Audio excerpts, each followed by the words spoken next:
Imagine a place where time seems suspended, where every stone whispers stories of faith, persecution, and miracles. There, in the heart of the city of Mosul, Iraq, lies the origin of one of the oldest and most enigmatic Christian churches in the world, the Church of St. Thomas. And we're not talking about just any apostle. Thomas was the one who doubted Christ's resurrection, the one who needed to touch the Master's wounds to believe. But it was this very same man who embraced an impossible mission, to carry Christianity eastward, all the way to the distant lands of India. And according to ancient traditions, it was in Mosul, the site of ancient Nineveh, that Thomas lived before setting out on his path towards South Asia. Some accounts suggest he settled there for a time, preaching in secret, planting seeds of faith in a land that, at the time, was the cradle of pagan kingdoms and relentless persecution. And it was precisely on this soil, marked by his passage, that the church bearing his name arose. The Church of St. Thomas, or in Syriac, Id the Disliwa di Marin Toma Shliha. It wasn't born with grandeur. It grew like a whisper, defying the passage of time.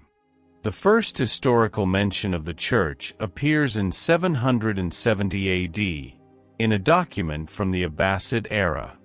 But historians believe the church's true origins are even older, possibly dating back to the 6th or 7th century. This church became a fortress of Assyrian faith, one of the oldest branches of Christianity, surviving the fall of empires, Arab invasions, tribal wars, and centuries later, modern terror. Its architecture is modest, humble at first glance. But what it hides is far deeper: mystery, sacred relics, and centuries of spiritual resistance. There, stone walls tell stories that books dare not record. There, the silent footsteps of an apostle echo, a man who crossed deserts, seas, and persecution to spread the light. And this is where our journey begins. Because this is not just a church. It's a living scar in the history of faith. A place where heaven and hell once shared the same roof. A soil where doubt turned into belief, and pain became testimony. In 1964, as workers were restoring part of the Church of St. Thomas's altar, a dry, hollow sound echoed from deep within a stone wall, as if something inside had been waiting for centuries to be discovered. And indeed it had. Inside a sealed cavity, protected by ancient stones and sacred dust, they found an aged wooden box. And inside it, a bone fragment. Small, unassuming, but powerful. It was what ecclesiastical authorities identified as a finger bone of St. Thomas.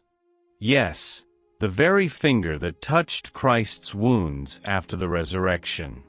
The ultimate symbol of a faith that overcame doubt.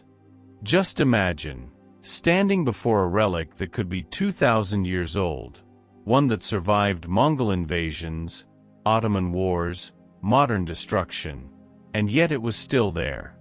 Hidden away, like a secret the very hands of time chose to protect. Of course, science meets such claims with skepticism. There are no DNA tests, no absolute proof. But in the Eastern faith tradition, truth isn't forged in laboratories. It is born of tradition, legacy, and testimonies that have endured through millennia. For decades, local Christians venerated this relic. They believed it guarded the church, protected the people, and kept St. Thomas's flame alive in Mosul. But then, darkness arrived. In 2014, terror knocked at Mosul's door. With the city on the brink of falling into the hands of the Islamic State, the monks made a silent and courageous decision to save what could still be saved. Hidden away in secret, The relic was transported to the monastery of St. Matthew, nestled in the hills north of the city, another ancient sanctuary, better protected, beyond the extremists' immediate reach. A true rescue mission of faith, unfolding amidst the chaos of war. The curious part? Even today, only a few have ever laid eyes on this relic. It is guarded with reverence and wrapped in mystery. For many, it is not merely a bone fragment. It is a physical link between the human and the divine. A reminder that faith, even when wounded, never dies. It hides. It moves. But it endures. Mosul, 2014. The sky was gray, but what was coming wasn't just an ordinary storm. It was the beginning of a nightmare. The ancient city, scarred by centuries of history, was overtaken by a new wave of darkness. The self-proclaimed Islamic State had arrived. And with it, terror. In a brutal advance, the extremists launched a merciless religious hunt. Christians, Yazidis, Shiites, anyone who didn't fit their mold became a target. Churches were looted, burned, destroyed. And St. Thomas's Church, of course, was marked for devastation. But they didn't destroy it right away. They chose something even more cruel. They turned the sacred temple into a prison. Where once hymns had echoed, now there were muffled cries. Where once communion was shared in peace, now human beings were locked away in suffering. The altar was desecrated. The icons smashed. The pews ripped out. Centuries of faith were shredded like old paper. The church became a shadow of what it once was. And the most haunting part, it remained that way for 3 years. 3 long years. That's how long the name of St. Thomas was silenced in that place. 3 years in which the relic, already taken to safety, seemed like the last breath of a time many believed was lost forever. Meanwhile, the world watched images of the city in ruins. But hardly anyone spoke about it, about the forgotten church, the stone prison, the place where faith had been chained. But you know how it is, right? Faith can be silenced, but never defeated. And that's exactly what began to change the course of history, 2017.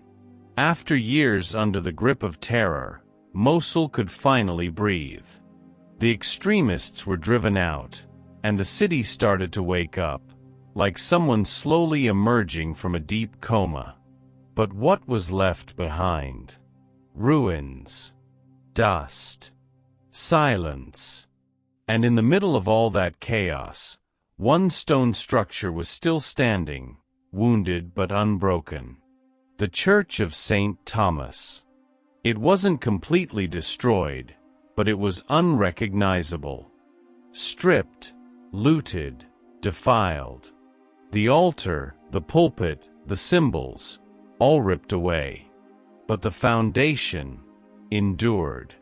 As if faith itself had planted its feet into the earth and declared, "I'm not leaving." And then, a small group of local Christians, few brave, almost invisible, decided to return. They had no cameras, no applause, no political promises. All they carried were their memories and their faith.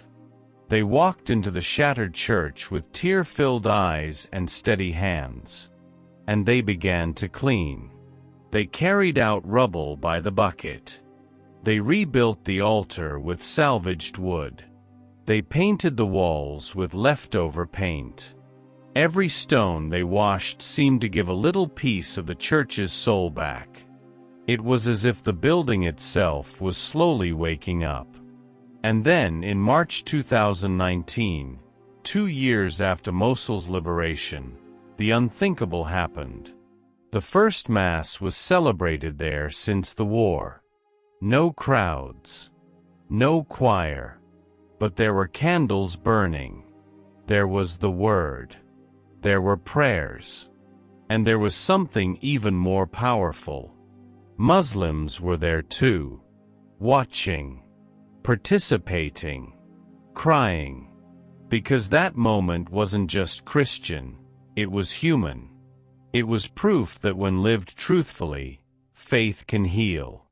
The bells, silent for years, rang out once again. And with each chime, it felt like they were shouting, "We are alive." They couldn't erase us. The Church of St. Thomas in Mosul is no longer just a place of worship. It's a survivor. A living witness that faith may bleed, but it never dies. Today, anyone walking through its walls sees scars, not just on the stone, but in the soul of a people who refuse to disappear. Because this church doesn't just belong to the past. It's a symbol of the present, and a promise for the future. After so much loss, what remains there isn't ruin. It's testimony. The testimony of an apostle once called a doubter, but who had the courage to go farther than all the others. To cross deserts, seas, and continents to deliver a message that still echoes today. And if once it was a hidden sanctuary on the map, today it has become a global icon of Christian resilience in the Middle East. Visitors come from every corner of the world. Pilgrims, curious travelers, journalists, archaeologists. Some arrive in silence, just to touch the walls, and perhaps feel the same shiver Thomas felt when he touched Christ's wounds. Because there, on that soil marked by bombs and blessings, an ancient echo can still be heard. Blessed are those who have not seen and yet have believed. The Church of St. Thomas doesn't need gold, stained glass, or crowds to be grand. It already is, because it survived the impossible. And that alone is already a miracle. So next time you hear the name Mosul, remember, not everything there was war. There was also faith. And a church that stared hell in the face, and did not bow.